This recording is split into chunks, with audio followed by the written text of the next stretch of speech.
Bismillahirrahmanirrahim. Assalamualaikum warahmatullahi wabarakatuh. Waalaikumsalam. Sebelumnya selamat pagi Bapak. Perkenalkan, nama saya Dr. Audrey Destri yang berjaga di Klinik Pasundan pada siang hari ini.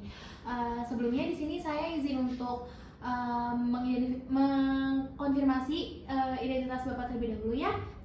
Sambil saya izin dengan Bapak siapa? Budi. Budi. Usianya saat ini berapa Bapak? 20 tahun. Ya. Lalu untuk alamatnya di mana Bapak? Di Karawang. Karawang. Untuk pekerjaannya saat ini apa Bapak? Mahasiswa. Mahasiswa. Untuk rekam medis saya konfirmasi itu di nomor 12345 ya Bapak ya. Baik, di sini saya akan melakukan pemeriksaan hematologi untuk mengetahui apakah Bapak memiliki apakah ada kemungkinan memiliki penyakit kelainan pada darah. Apakah sebelumnya Bapak setuju untuk saya lakukan pemeriksaan? Setuju. Baik. Baik Bapak, sebelum saya melakukan pemeriksaan, di sini saya izin untuk melakukan cuci tangan terlebih dahulu dengan nama WHO ya Bapak ya. Baik.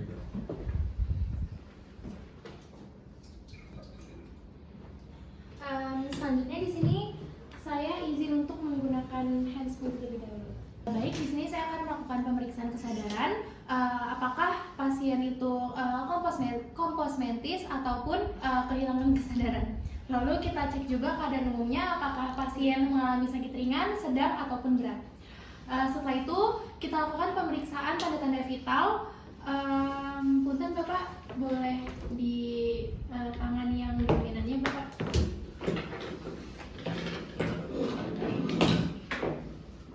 Bapak, di sini saya akan melakukan pemeriksaan tekanan darah terlebih dahulu.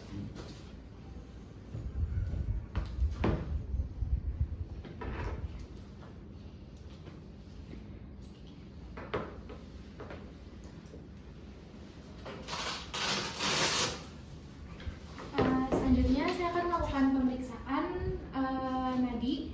Bentar Bapak, nadinya. Sekali lagi ya Bapak. Lalu setelah itu saya akan melakukan pemeriksaan suhu tubuh pasien. Bentar ya Pak.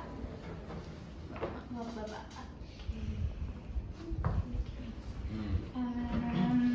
Jika sudah melakukan pemeriksaan tanda-tanda vital, saya akan melakukan pemeriksaan antropometri, yaitu tinggi badan pasien dan juga berat badan pasien. Lalu setelah itu Bapak boleh berbaring terlebih dahulu, Bapak. Selanjutnya di sini saya akan melakukan inspeksi pada kepala pasien. Kita cek rambut pasien apakah warnanya itu hitam atau merah jagung, apakah rambut pasien itu mudah rontok dan kering atau kuat. Lalu jika rambut pasien berwarna merah jagung dan mudah rontok, itu bisa mengarah pada malnutrisi kronis yang dapat menyertai dengan anemia. Lalu kita lakukan inspeksi pada wajah pasien. Kita lihat apakah adanya frontal bossing, lalu hidung yang melesap, dan juga malar menonjol atau facies Cooley. Jika pada pasien terdapat facies Cooley, itu dapat merupakan tanda pada hiperplasia sumsum tulang akibat eritropoiesis inefektif pada talasemia. Lalu kita lakukan pemeriksaan pada mata pasien. Punten Bapak, boleh dibuka matanya. Kita lakukan pemeriksaan pada mata pasien apakah terdapat konjungtiva anemis, sklera ikterik, dan pendarahan konjungtiva. Punten ya Bapak. Lalu jika terdapat konjungtiva pucat, itu dapat menjadi indikator anemia. Selanjutnya saya akan melakukan pemeriksaan pada hidung pasien. Apakah terdapat epistaksis atau krusta sanguinolenta. Jika terdapat, itu dapat menjadi indikasi gangguan koagulasi atau trombositopenia. Lalu kita lakukan inspeksi pada mulut pasien. Apakah terdapat bibir yang kering atau pucat. Lalu pada gusi kita lihat apakah gusi berdarah. Bapak boleh dibuka di mulutnya. Baik, sudah Bapak. Selanjutnya kita periksa mukosa. Apakah terdapat stomatitis angularis, pucat ataupun oral patch? Jika terdapat, biasanya terlihat pada ujung mulut pasien. Lalu kita periksa lidah pasien. Bapak boleh dijulurkan lidahnya? Baik, Bapak. Sudah. Kita lihat apakah di lidah pasien terdapat atrofi papil lidah atau lidah halus dan juga glossitis atau kemerahan pada lidah pasien. Jika terdapat stomatitis angularis dan atrofi papil, itu bisa menjadi ciri khas anemia defisiensi zat besi. Lalu jika lidah terlihat glossitis, itu bisa menunjukkan adanya defisiensi pada B12 atau folat. Lalu kita lakukan pemeriksaan leher. Bapak boleh duduk.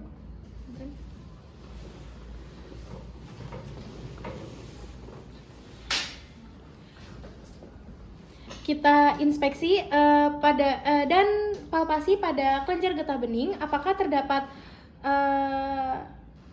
pembesaran kelenjar getah bening.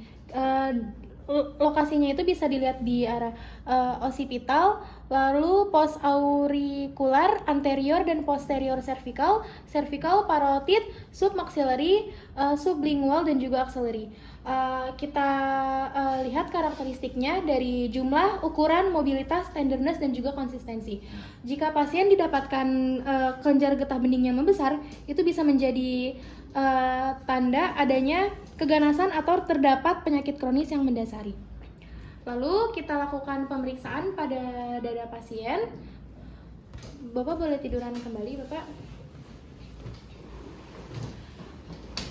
Kita lakukan pemeriksaan auskultasi. Kita minta pasien untuk dalam posisi berbaring. Lalu kita lakukan kita cari lokasi apeks jantung untuk mendengarkan denyut jantung paling jelas. Jika anak usia lebih dari 7 tahun, itu terletak di ruang interkosta 5 garis mid clavicularis kiri. Lalu kita tempelkan bagian diafragma dari stetoskop pada lokasi apeks tersebut. Lalu kita hitung jumlah denyut. Suara S1 dan S2 dihitung 1 ketukan selama 1 menit penuh, lalu menggunakan jam tangan berjarum detik. Lalu jika pada anak kita tidak boleh menghitung, hanya 15 detik lalu dikali dengan 4. Pemeriksaan auskultasi jantung pada pasien hematologi ini bertujuan untuk mengidentifikasi apakah adanya gangguan hemodinamik akibat penurunan kadar hemoglobin. Lalu kita lakukan inspeksi untuk menentukan kemungkinan adanya organomegali seperti hepatomegali maupun splenomegali. Kita lihat pada perut pasien apakah terlihat datar atau cembung. Jika adanya hepatosplenomegali itu dapat menjadi tanda adanya karena infiltrasi sel ganas atau leukemia atau penghancuran eritrosit berlebih atau hemolisis. Lalu kita palpasi pada abdomen pasien. Kita palpasi hepar dengan cara bimanual method dengan letakkan tangan kiri pemeriksa di belakang pasien dengan cara menopang kosta ke-11 dan ke-12 sisi kanan agar hepar lebih mudah untuk diperiksa. Bapak relax. Lalu kita letakkan tangan kanan pemeriksa di kanan abdomen bagian lateral dari musculus rectus. Gunakan ujung jari bagian medial index finger untuk merasakan hepar. Lalu kita minta pasien untuk menarik nafas dalam. Bapak boleh ditarik nafasnya?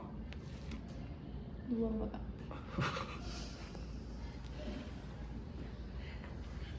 Selanjutnya kita interpretasi posisi hepar apakah normal. Jika normal itu tidak teraba, lalu tepi yang normal akan lembut, tajam dan juga bentuknya itu reguler. Bila hepar teraba, tentukan perbesaran dari perpotongan arkus kosta kanan dengan linea mid clavicularis kanan ke arah umbilikal. Lalu dari sipoid processus ke tepi hepar ke arah umbilikal.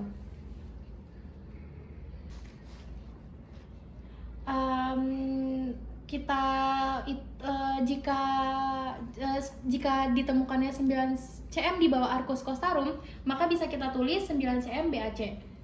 Selanjutnya kita ukur bawah processus sipoideus dari ujung processus sipoideus ke tepi hepar yang teraba ke arah umbilikal. Lalu jika misalnya ditemukan hepartraba 7 cm di bawah prosesus Sipodeus, dapat ditulis 7 cm BPX. Lalu selanjutnya saya akan melakukan palpasi limpa dengan cara letakkan tangan kiri pemeriksa di belakang margin kosta kiri pada garis mid axillaris. Lalu tarik garis imaginer Schaffner dari sias kanan melewati pusar menuju arkus kosta kiri. Lalu kita letakkan tangan kanan pemeriksa di sias kanan. Secara perlahan pindah ke arah arkus kosta kiri dan minta pasien untuk inspirasi dalam. Bapak boleh tarik nafas dalam, Bapak. Bong. Baik. Selanjutnya kita interpretasi pembesaran limpa. Kita nilai tenderness atau apakah terdapat nilai tenderness atau tidak. Lalu kita nilai kontur limpa apakah rata, licin, bernodul, dan nilai pembesaran menggunakan garis imaginer Schaffner. Apabila tidak teraba, kita bisa melakukan perkusi pada ruang Traube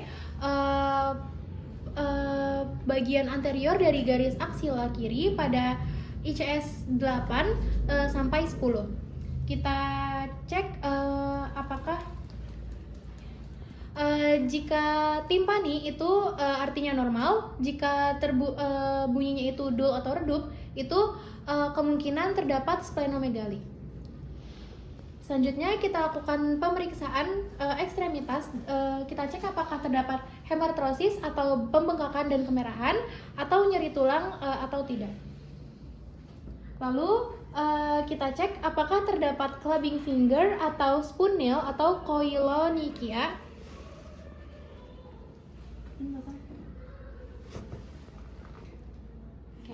Lalu setelah itu kita cek apakah palmar pucat atau tidak. Setelah itu kita lakukan pengecekan plantar apakah terlihat pucat atau tidak. Lalu kita cek apakah akral terasa hangat ataupun dingin. Kita cek akral apakah hangat ataupun dingin. Lalu kita lakukan CRT lebih dari 2 detik ataupun kurang dari 2 detik. Jika terdapat hemartrosis, itu khas pada hemofilia, sedangkan jika terdapat spoon nail, itu khas pada anemia defisiensi zat besi.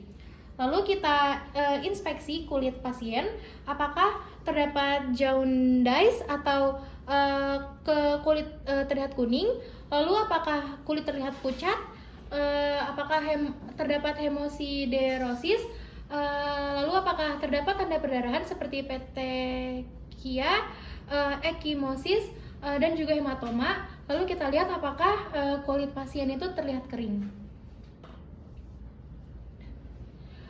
Jika terdapat jaundice itu terjadi karena adanya tanda hemolisis.